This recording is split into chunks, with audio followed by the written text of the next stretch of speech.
maka akan dicatat dengan amal apabila dihidupkan dengan amal, dengan sunnah baginda Rasulullah.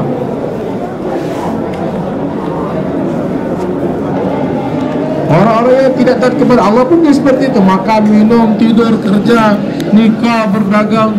Bedanya antara mereka dan kita, kalau amal kita buat adalah dengan cara baginda Rasulullah SAW.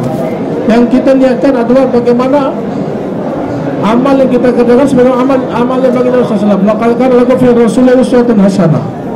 Rasulullah SAW itu diutus kepada kita untuk menjadi suri teladan yang baik bagi kita. Nah, itulah Allah SWT utus Rasulullah SAW supaya kita contoh. Nanti hari kiamat Allah SWT akan bangkitkan, Allah Subhanahu wa taala akan bangkitkan kita sesuai dengan amal perbuatan kita. Jika kita mengamalkan agama secara sempurna, membawa hidup Rasulullah SAW kehidupan kita, maka kita akan dibangkitkan bersama Rasulullah SAW.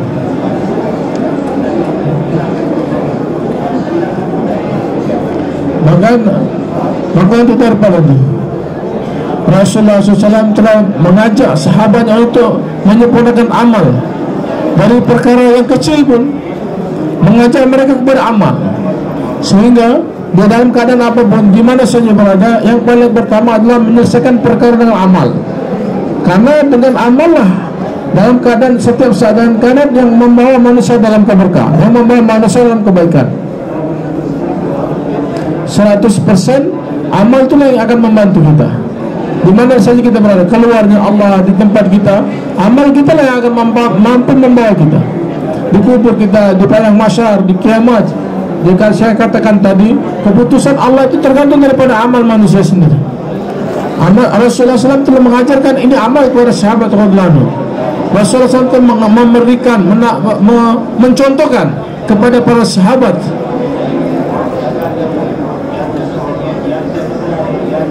apa permisalan antara diri kamu, harta kamu, keluarga kamu. Misalnya contohnya seperti 3 saudara. Ketika seseorang meninggal, maka 3 saudaranya dipanggil. Saya mau pergi daripada dunia ini, apa yang kamu bisa bantu kepada saya? Saya selalu bersama kamu selama kamu di dunia. Saya akan bantu kamu, saya akan menjaga kamu. Tapi ketika kamu pergi meninggalkan dunia, dimandikan, dikafankan, dikuburkan, saya akan menjelaskan kebaikan kamu kepada orang. Tapi beberapa hari kemudian saya akan lupakan itu. Itu adalah keluarganya. Yang kedua dipanggil saudaranya. Apa yang kamu bisa bantu saya dalam keadaan saya seperti ini? Katakan, saya hubungan sama kamu selama kamu hidup di dunia. Selama kamu bernafas, saya akan membantu kamu. Selama kamu bekerja, saya akan berikan manfaat kepada kamu. Ketika kamu meninggal, jalan saya beda, jalan kamu berbeda. Saya akan pergi sebelah sana, kamu pergi sebelah sana. Maka Nabi SAW katakan ini adalah harta dia. Maka tidak ada hubungan apapun kepada manusia. Tidak ada, bahkan dia pun tidak bisa memandikannya, bahkan dia pun tidak bisa menguburkannya, bahkan dia tidak bisa menjaganya masuk ke dalam kubur. Ia akan hilang setelah dia mati. Maka setiap orang masuk ke dalam kubur dalam keadaan telanjang, sebagaimana datang ke bumi dalam keadaan telanjang. Itu adalah hartanya. Yang ketiga apa? Dipanggil. Saya akan bersama kamu selama kamu di dunia, saya akan bersama kamu, dan kamu pergi ke kubur pun saya akan bersama kamu. Ketika mangkir tanya kepada kamu, saya akan membantu kamu untuk menjawabnya. Dan nanti ketika di yaumil hisab, saya akan membantu untuk memberikan amal kebaikan kamu. Saya akan bersama kamu, dan bahkan saya akan bersama kamu ketika kamu masuk ke dalam surga. Nabi SAW katakan ini adalah amal perbuatan dia. Maka Nabi SAW tanya, mana yang lebih baik saudara di antara 3 saudara tersebut? Maka sahabat katakan, saudara yang pertama nggak ada faedah. Saudara yang betul adalah saudara yang ketiga, bersama kita di dunia, bersama kita di akhirat. Maka untuk daripada itu, setiap diri kita mesti memperbaiki daripada amal kita. Bagaimana amal yang keluar daripada tubuh badan kita ini amal kebaikan, yaitu dengan cara baginda Rasulullah SAW. Rasulullah SAW telah ajarkan kita amal-amal dengan cara sepertilah kita membawa dalam kehidupan kita. Jangan sampai Rasulullah SAW ajarkan kepada kita orang-orang yang tidak taat kepada Allah, dan siapa mereka yang mengikuti mereka, maka Allah SWT tidak berikan kebahagiaan kejayaan kepada mereka. Rasulullah SAW ajarkan kepada sahabat, siapa saja yang taati Allah, Allah berikan kebahagiaan kepada mereka. Yaitu amal, itu hubungannya dengan yakin. Jika dalam dirinya ada yakin yang betul, maka amalnya pun akan betul. Jika amal kita telah amal itu tergantung daripada yakin kita. Jika yakin tidak terbentuk daripada diri kita, maka amal perbuatan pun kita pun tidak betul. Karena amal itu hubungannya dengan yakin kita, dengan keyakinan kita dalam hal apapun.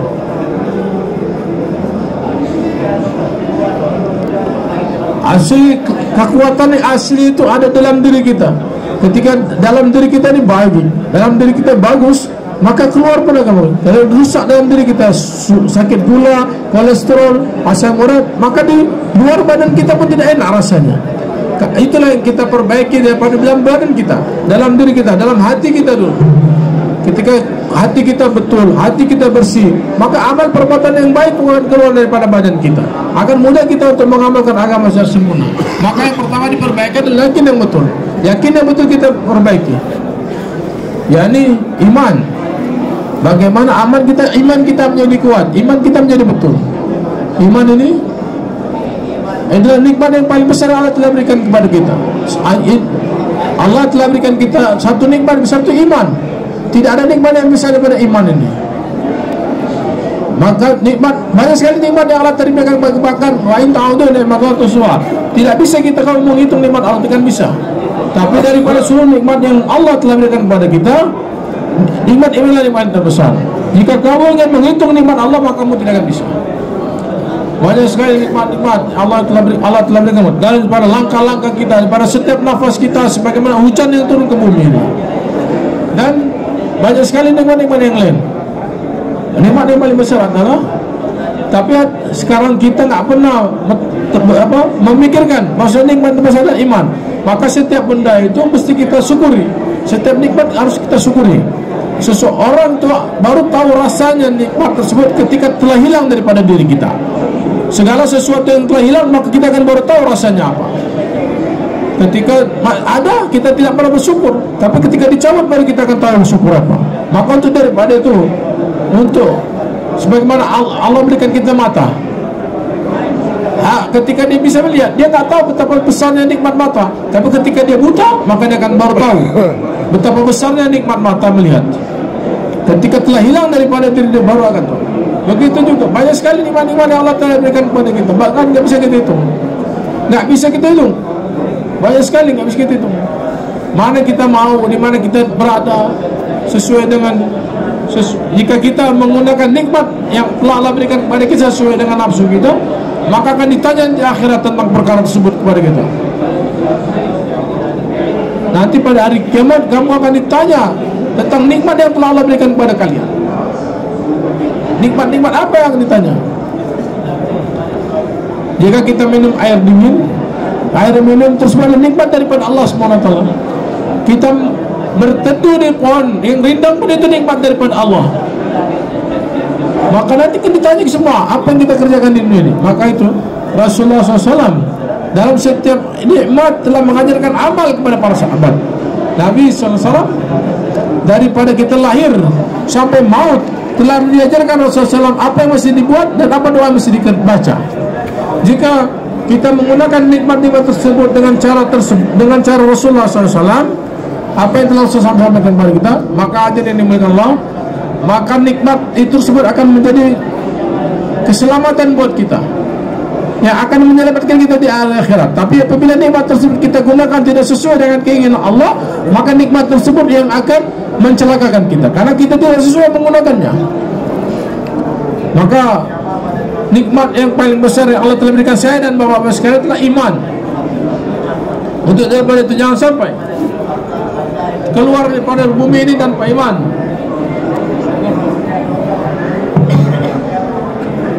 Maka kalau nanti di akhirat dikasih emas, perak, tembaga, sebuah perintan permata untuk mengganti iman, maka kita tidak akan mau. Hari ini kita tidak tahu betapa besarnya nikmat iman tersebut. Bahkan ketika kita sujud di bumi ini, hari ini kita tidak tahu mengetahui, tidak mengetahui betapa besar syukur sujud yang telah Allah berikan kepada kita, sehingga nanti kalau diganti kita kan tidak mau. Maka untuk kita mesti mensyukuri atas segala nikmat yang Allah telah berikan kepada kita. Hari ini yang terjadi kepada orang muslim, kehinaan. Kenapa? Karena yang tidak pernah terjadi sebelumnya. Karena hari ini karena orang Islam telah mengingkari daripada nikmat Allah, tidak mensyukuri daripada nikmat Allah, tidak menghargai daripada nikmat Allah. Nabi SAW telah ajarkan kepada kita apa yang mesti kita syukuri daripada nikmat Allah. Kadarnya mensyukurinya adalah, bahkan seandainya saja tidak ada satu lagi di dunia ini orang yang mengucapkan Allah, Allah, maka saat itu juga Allah akan hancurkan 7 lapis langit, 7 lapis bumi ini, hancurkan semua, sehingga tidak ada faedah pada orang kafir. Pada saat itu kita baru tahu betapa besarnya nikmat Allah. Semua akan dihancurkan oleh Allah. 7 lapis langit, 7 lapis bumi dihancurkan. Tapi apabila ada satu saja yang beriman, masih ada mengucapkan Allah, Allah di dunia ini, maka Allah SWT akan tetap berdirikan satu lapis langit, 7 lapis langit, 7 lapis bumi ini. Barang siapa yang mati membawa iman sebesar biji zarah, maka Allah SWT akan ganti dengan surga yang luasnya 10 kali lipat dunia. Berapa banyak iman yang diusahakannya, maka sebesar itu juga surga yang Allah SWT akan berikan kepada kita. Hadirin mulia, inilah kerja kita buat usaha dakwah dan tabligh, yaitu memperbaiki daripada iman kita, memperbaiki daripada keyakinan kita. Ketika orang keluarnya Allah SWT bicara kebesaran Allah, mendengar kebesaran Allah, keluar 4 bulan, 7 bulan, 1 tahun, setiap saat dan keadaan di dalam rumahnya Allah, kebesaran Allah dibicarakan, mendengarkan kebesaran Allah, mendakwakan nama Allah, mendengarkan kebesaran Allah, maka lama-lama keyakinan tersebut akan wujud dalam hati kita dan terbentuk iman yang sempurna. Ketika iman telah terbentuk, maka amal yang keluar pun lebih bagus daripada badan kita. Maka Nabi SAW telah mengajarkan ini kepada sahabat, betapa besarnya, betapa berharganya iman. Sehingga dalam keadaan apapun, kesusahan apapun, mujahadah apapun, halat suasana dan apapun, sahabat pun bisa bersabar karena berharganya daripada iman yang mereka miliki. Tapi ketika tidak tahu harga daripada sesuatu, apapun yang dia tidak akan ada rasa untuk mengorbankan apapun yang dia miliki, karena dia tidak tahu harga tersebut. Setiap perkara ada harganya. Bila kita tahu harganya, kita akan menghargai daripada harga tersebut. Maka seperti itu, ketika kita tahu harganya daripada iman, betapa berharganya iman, apapun yang terjadi kepada kita, panas, dingin, susah, maka kita akan mudah untuk melewatinya, akan mudah kita bersabar bertahun-tahun.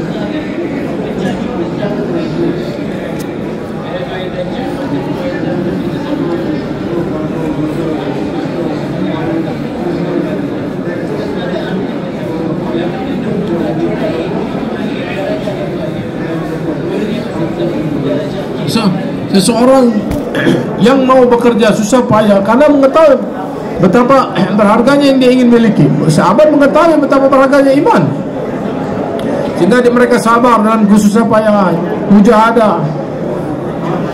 Kita saya mendengar kisah daripada sahabat radhiyallahu ajmain di dalam kitab itu sahabat.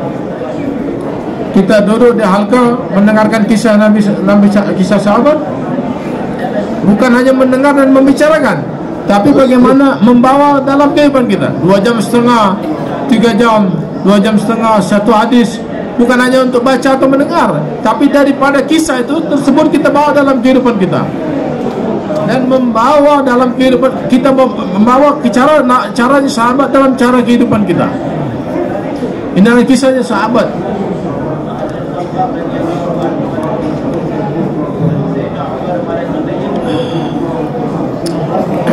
Hazrat Umar radhiyallahu tanya kepada Khabbab, tolong kamu ceritakan kisah kamu sebelum masuk ke dalam Islam. Apa yang telah kamu dapati saat kamu beriman? Dikarenakan kamu beriman, apa mujahadah, apa susah payahnya? Khabbab radhiyallahu anhu katakan, Amirul Mukminin, coba kamu lihat belak punggung saya. lihat belakang badan saya. Ada Umar katakan, saya nggak pernah lihat belakang badan orang seperti kamu. Ayah Amirul Mukminin, saya pernah ditiduri di atas bara api yang panas, dan dikarenakan terbakarnya lemak saya, bara api itu menjadi padam. Seseorang budak daripada seorang perempuan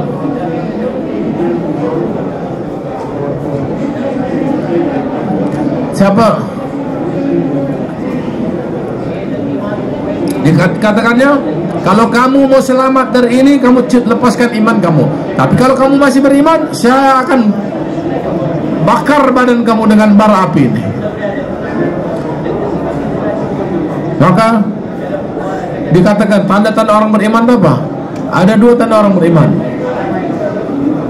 Yang satu, orang beriman apa saja perbuatannya, sholat, puasa, haji, zakat, keluar dari jalan Allah dan mengajak orang keluar dari Allah SWT, panas, dingin, dia bersabar. Dia mampu mengorbankan istirahat dia, keenakan dia. Apa saja amalnya orang beriman, maka dia tidak ingin dibalas di dunia ini.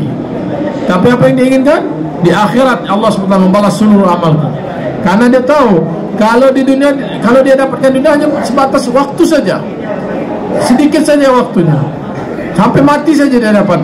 Tapi kalau dia dapat di akhirat, selama-lamanya dia akan dapat, lebih daripada dunia, dan selama-lamanya dia akan dapatkan. Seorang amal soleh daripada orang mukmin, dia tidak mau dibalas di dunia, tapi dia ingin balas di akhirat. Yaitu dia ingin mendapatkan ridhonya Allah SWT. Siapa, ada orang, tidak ada orang yang memuji, ada orang menghina, saya hanya ingin Allah ridho kepada saya. Ini saja fikirnya, bagaimana Allah ridho kepada saya. Siapa yang ngomong dia, siapa yang jelekin dia, nggak ada urusan. Allah SWT ridho kepada saya.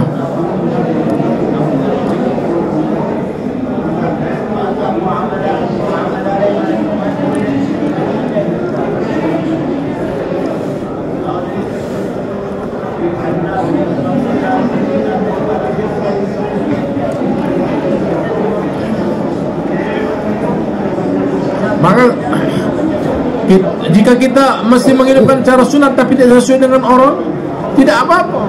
Ya, kita mesti tetap menghidupkan sunnah. Orang senang tidak senang, tetap kita hidupkan sunnah. Ma'atahum Rasulullah fakhuzu. Siapa apa saja yang telah bawa Nabi SAW, maka ambil. Dan apa yang dilarang Rasulullah SAW, tinggalkan. Dari kita lahir sampai kita mati telah diajarkan Rasulullah SAW cara dan bagaimana baca doanya. Kalau kita buat amal tersebut dengan cara Nabi SAW, di mana saja kita berada, di mana saja, apa saja kerjanya, tapi dengan cara Nabi SAW, maka amal itu akan dihitung ibadah buat kita. Satu orang masuk ke dalam kamar mandi, masuk ke dalam tandas, masuk ke dalam WC. Kalau orang masuk ke sana itu karena ada keperluan. Kalau nggak ada keperluan, ngapain dia lewat sana pun nggak mau, karena bau.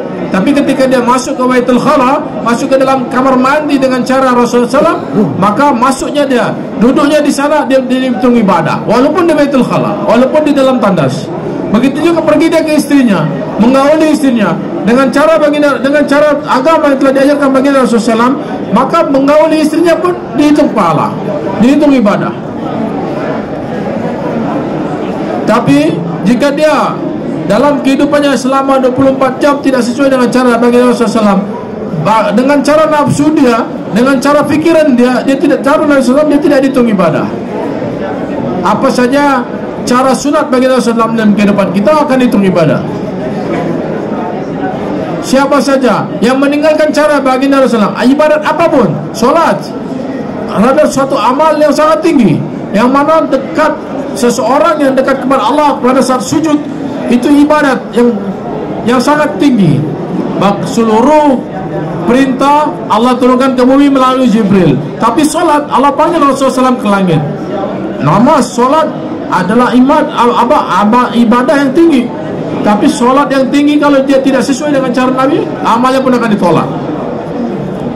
Wudunya, rukuknya, sujudnya, apabila tidak dengan cara Nabi, tidak sesuai arahan Nabi, ajaran Nabi, zaman Nabi SAW, "Shalu kama ra'aitumuni usolli," salat sebagaimana kamu dan aku salat. 3 kali Rasulullah SAW suruh sahabatnya salat, pergi lagi salat, pergi lagi salat. Kenapa? Karena dia salat belum mengikuti cara Nabi. Salat yang tidak dikerjakan dengan wudu yang sempurna, wudu ruku dan sempurna, ada seperti kain buruk yang dilempar ke muka dia. Salat adalah satu amal yang sangat tinggi, tapi jika dia tidak sesuai dengan cara Nabi, maka dia akan dilempar seperti mana kain buruk dilempar ke muka dia. Bahkan dia akan mendoai keburukan kepada orang yang mengerjakan salat tersebut. Ya Allah, dia telah menyia-nyiakanku, maka sia-siakanlah dia. Salat itu memberikan keberkatan kepada kita, yang menyempurnakan janji Allah kepada kita dan menyelesaikan seluruh masalah kita. Salat tersebut memberikan doa keburukan kepada kita. Kenapa? Karena yakin yang daripada salat telah keluar daripada hati kita. Bahkan telah Allah Subhanahu wa taala 5 jaminan kepada orang yang mengerjakan salat. Allah Subhanahu akan memberikan keberkatan rezeki kepada dia. Tapi jika enggak ada keyakinan daripada salat, maka dia kotor daripada salat. Dia enggak mau mengerjakan salat karena mencari rezeki. Padahal kalau dia tahu siapa yang menjaga salat, Allah akan berkahi rezekinya. Tapi karena enggak yakin, dia sibuk mencari rezeki sehingga meninggalkan sholat. Bagaimana keberkatan akan datang kalau dia meninggalkan sholat? Maka orang beriman, amal yang dikerjakan dengan mencari ridha Allah, ikhlas. Orang lihat mau tidak lihat, orang senang tidak senang, dia tetap mengerjakan perintah Allah dan cara baginda Rasulullah SAW. Ketika Fathu Mekah, sahabat menangis, kesusahan kami, kesedihan kami, kemujahadan kami, jangan sampai Allah balas hari ini, di akhir tidak dibalas lagi. Yang mana iman dan amal yang Allah berikan kepada kita, semoga Allah berikan juga kepada kita semua. Bedanya imannya kita sama mereka beda.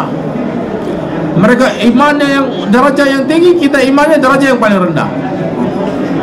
Ini yang sering kita mendengarkan kisah-kisah sahabat, mendengarkan kisah-kisah para nabi, sehingga apa kesusahan payah yang mereka dapati datang kepada kita pun kita mudah untuk bersabar, kan? Jemaah Malaysia dari Coras, Ustaz Muhammad Haris, Muhammad Saad, Saudara Rizwan Ghazali dan Suhaimi Omar. Ada tak di sini? Minta ke depan.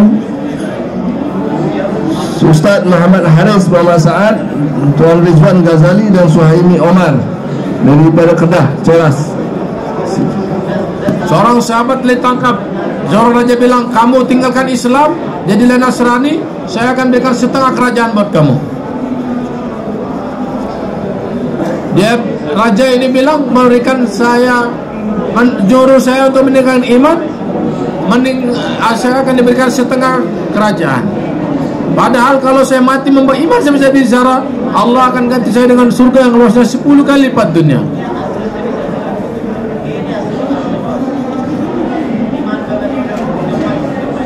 Meninggalkan seluruh iman dapat setengah kerajaan, membawa iman sebesar dapat 10 kali lipat dunia.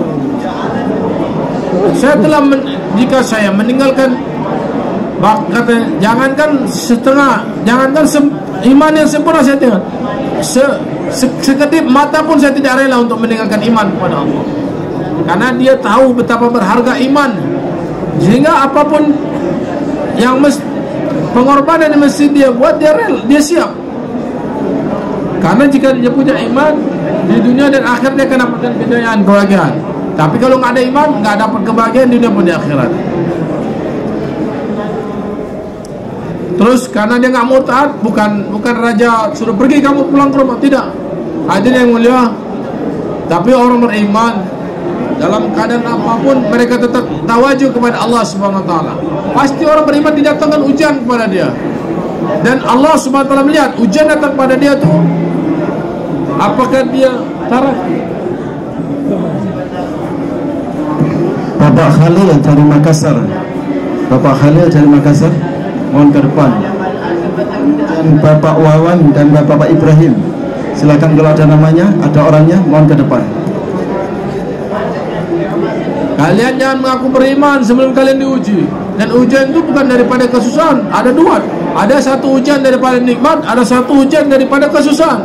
Maka akan dilihat apa ketika ketika kamu diberikan nikmat, kalian kembali kepada Allah atau melupakan Allah, atau ketika dia mendapat kesedihan, dia ingat kepada Allah atau lupa kepada Allah.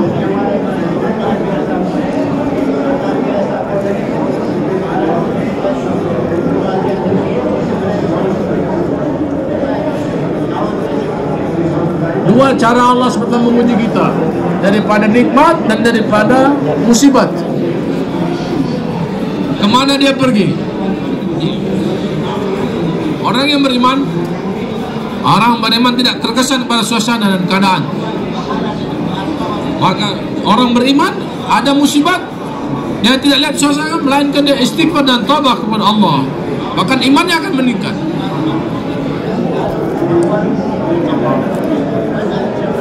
Bahkan iman terus meningkat.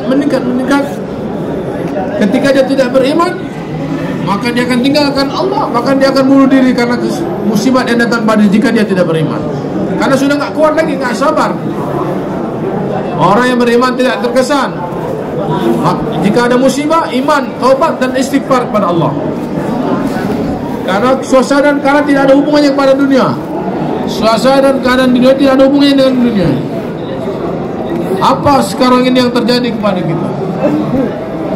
Tidak ada hubungannya dengan asbab, tidak ada hubungannya dengan apapun, dalam keadaan apapun, di dalam safar, dalam makami, dokter, pedagang, apapun dia, siapapun dia. Berapa banyak asbab yang ada di dunia ini, berapa banyak yang ada di depan kita ini, yang sebelumnya belum ada, yang setelahnya akan ada. Tapi hari ini kita lihat semua orang dalam keadaan bingungan, dalam keadaan kesedihan. Kenapa? Karena hari ini orang melihat suasana dan keadaan, padahal suasana kan tidak ada hubungannya dengan kebenaran. Lalu keputusan daripada Allah, suasana dan keadaan daripada keputusannya Allah. Dan keputusan Allah dari apa? Dari iman dan amal daripada manusia. Kalau amal manusia pergi ke langit dalam keadaan baik, maka turun faisalah, keputusan Allah pun akan baik kepada manusia. Maka untuk daripada itu kita berusaha bagaimana Allah SWT ridha kepada kita, Allah SWT senang kepada kita. Jika amal perbuatan kita yang naik ke langit, yang membuat Allah SWT marah kepada kita, maka keputusan Allah yang turun kepada kita pun musibat yang datang kepada kita. Hubungannya suasana dan keadaan tidak ada dengan benda apapun, tapi hubungannya kepada Allah dan sesuai dengan amal perbuatan manusia. Maka orang-orang beriman tidak pernah melihat suasana dan keadaan, tapi ketika musibat datang mereka taubat dan istighfar kepada Allah.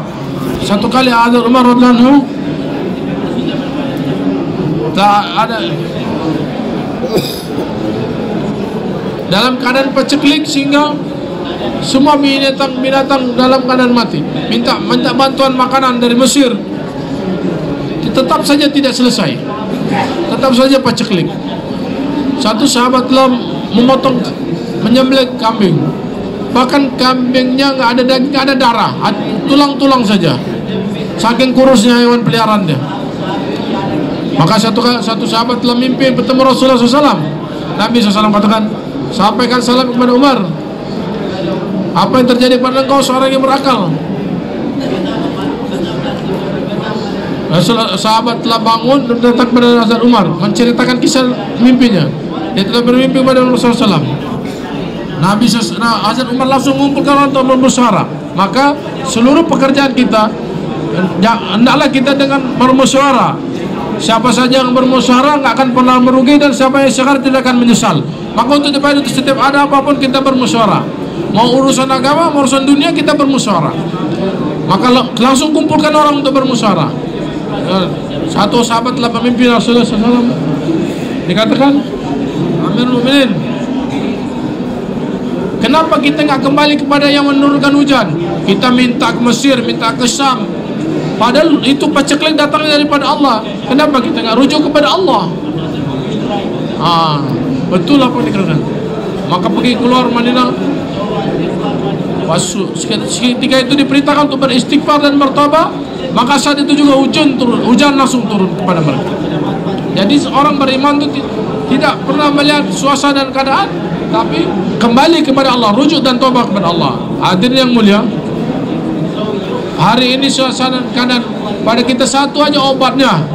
Bagaimana setiap orang Islam, seorang beriman, istighfar dan tobat kepada Allah. Suasana dan keadaan datang kepada kita ini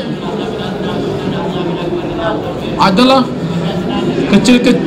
musibat-musibat yang kecil diberikan kepada kalian. Sebelum azab yang besar akhirat, Allah kirim dulu azab yang kecil supaya manusia mau kembali kepada Allah, mau rujuk kepada Allah, mau istighfar dan tobat kepada Allah. Dan kita tobat dan istighfar bukan untuk diri kita, tapi untuk seluruh umat yang ada di dunia ini. Ya Allah, sebagaimana tanggung jawab yang besar yang telah Kau berikan kepada kami ini, tapi kami belum bisa menyempurnakan dengan sempurna, maka minta maaf kepada Allah. Pintu tobat Allah SWT buka untuk siapa saya sampai dia mati. Setan selalu menyesatkan kita.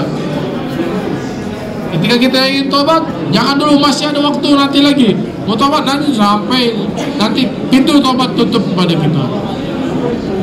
Maka kita tobat sungguh-sungguh kepada Allah, dan seluruh perintah Allah SWT kita sempurnakan dengan cara baginda Rasulullah SAW. Barsha dan raja tadi telah memasak air yang telah memasukkan satu tahanan tadi. Kalau kamu nggak melepaskan iman kamu, saya akan masukkan sebagaimana orang tadi saya masukkan ke dalam air yang mendidih.